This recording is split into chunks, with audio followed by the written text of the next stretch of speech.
Assalamualaikum warahmatullahi wabarakatuh. Kami dari kelompok 9 pada kesempatan kali ini akan menyampaikan tentang struktur dan desain organisasi dari PT PLN.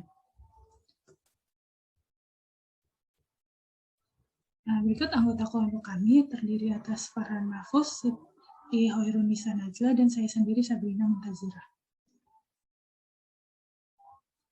Yang akan kami sampaikan pada kesempatan ini yaitu antara lain pertama struktur organisasi, lalu spesialisasi kerja, departementalisasi, rentang kendali, rantai komando, sentralisasi dan desentralisasi, lalu yang terakhir formalisasi.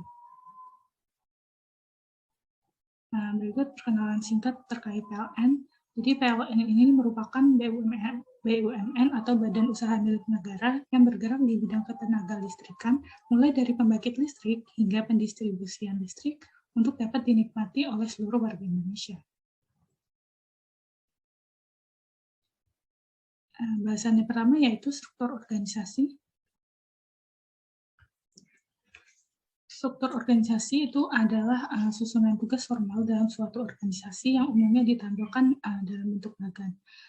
Bagan struktur organisasi pada PT PLN dapat dilihat pada slides, yaitu PT PLN ini dipimpin oleh direktur utama yang dibawahi oleh wakil direktur utama dan direktur-direktur lainnya, di mana masing-masing direktur ini dibawahi lagi oleh beberapa divisi dengan kepala divisi dan stafnya. Selanjutnya yaitu spesialisasi kerja. Tugas-tugas pada organisasi dibagi menjadi tingkatan divisi yang memiliki pekerjaan-pekerjaan terpisah yang setiap tahapnya dilaksanakan oleh individu yang berbeda. Pada PT PLN ini, spesialisasinya cukup merinci, seperti dapat dilihat pada gambar, di mana terdapat berbagai divisi mulai dari divisi pembangkitan, divisi perencanaan pengadaan, divisi transmisi, divisi manajemen risiko, dan masih banyak lagi. Selanjutnya departementalisasi. Departementalisasi atau pengelompokan tugas dan pekerjaan yang ada di PT PLN ini umumnya dilakukan berdasarkan fungsionalnya. Seperti yang telah disebutkan sebelumnya, terdapat divisi-divisi dan unit-unit seperti energi primer, proyek dan energi terbarukan, manajemen sumber daya manusia, keuangan dan manajemen risiko, dan lain-lainnya. Namun juga dilakukan berdasarkan geografisnya, khususnya pada unit bisnis regional yang dibagi menjadi 3 bagian utama, yaitu Sumatera dan Kalimantan, Jawa, Madura, dan Bali, lalu Sulawesi, Maluku, Papua, dan Nusa Tenggara, yang masing-masingnya dibagi lagi menjadi bagian regional yang lebih kecil.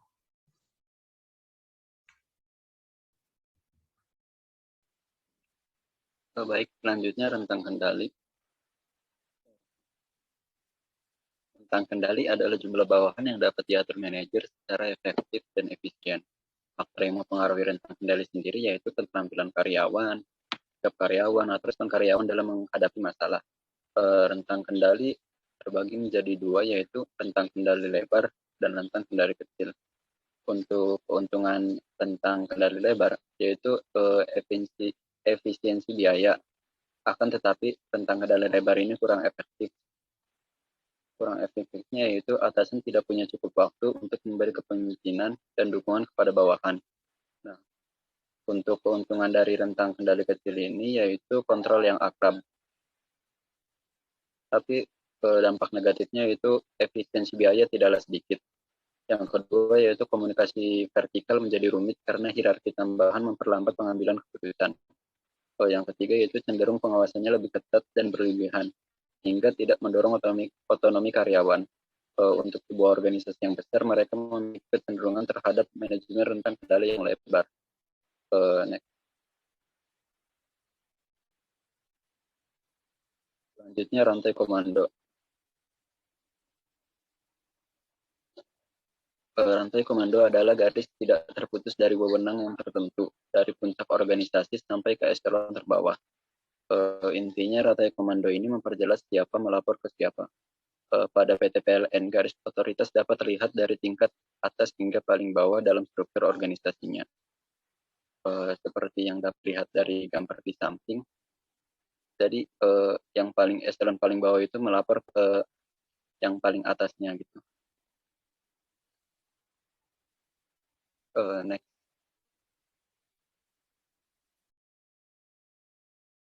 Baik, selanjutnya ada sentralisasi atau desentralisasi. Jadi PLN ini memiliki sistem distribusi, yaitu sistem sentralisasi yang menekankan pada penggunaan pembangkit listrik terpusat dan berskala besar. Fakta di lapangan menunjukkan pemberian kebebasan pada tiap level pimpinan untuk mengambil keputusan yang cepat dan tepat dalam mencapai tujuan perusahaan. Namun, setiap keputusan yang diambil tetap mengacu pada aturan yang telah ditetapkan. Kemudian ada kondisi revitalisasi, strukturnya memberikan kontribusi positif dalam optimalisasi pelaksanaan tugas dan fungsi masing-masing. Kemudian ada proses penguatan sentralisasinya dinamis karena tingkat pengambilan keputusan tetap diserahkan pada level tertentu sesuai hierarki dan jabatan. Kemudian terakhir ada kejelasan tingkatan dalam pengambilan keputusan memfokuskan pegawai untuk menyelesaikan tugas dan fungsinya. Karena ada kejelasan perintah atau kebijakan yang harus dilakukan. Hal ini mengatasi terjadinya tumpang tindih perintah atau keputusan yang harus dilaksanakan oleh bawahan.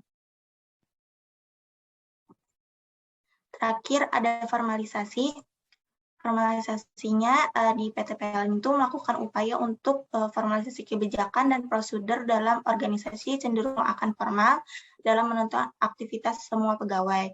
Kemudian tingkat formalisasinya tidak membatasi kebebasan pegawai dalam melaksanakan tugas dan fungsinya.